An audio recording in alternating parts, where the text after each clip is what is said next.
In today's video, I'm going to teach you how to download Steam Workshop mod.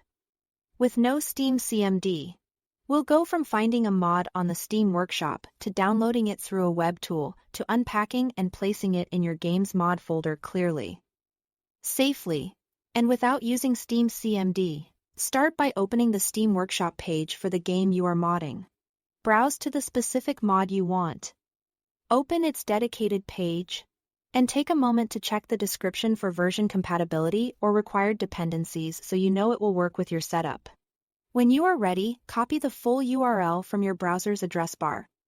That link uniquely identifies the mod and is what will feed into the downloader.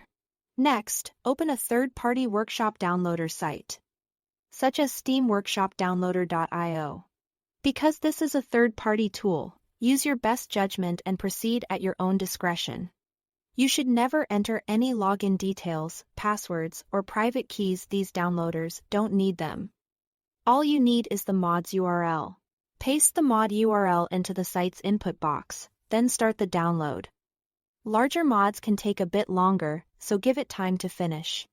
When your browser asks where to save the file, choose a folder you can find easily, like your desktop or a dedicated mods downloads folder. The result is typically a compressed archive, often a zip or 7z file, or a folder with numbered contents that represent the mod's files.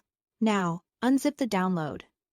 If you are on Windows, tools like 7zip or WinRAR work great, and Windows can extract zip files natively as well. On macOS or Linux, the built-in archive utility will do the job. Right-click the file, select Extract, and let it create a new folder with the mod's contents. Avoid changing the internal file structure. Many games expect a specific layout. Finally, move the extracted files into your game's specific mod directory. This location varies by title. A common approach is to find the game's install folder if it's a Steam game. You can locate it by opening your library, right-clicking the game, selecting Manage, and choosing Browse Local Files. Then look for a folder named Mods, Workshop, or something similar. Some games store mods under your documents or a user profile directory. If you are unsure, check the game's documentation or community guides for the correct path. Drag the extracted mod folder into that directory, keeping its original name if the game expects it. That's it. Thanks for watching.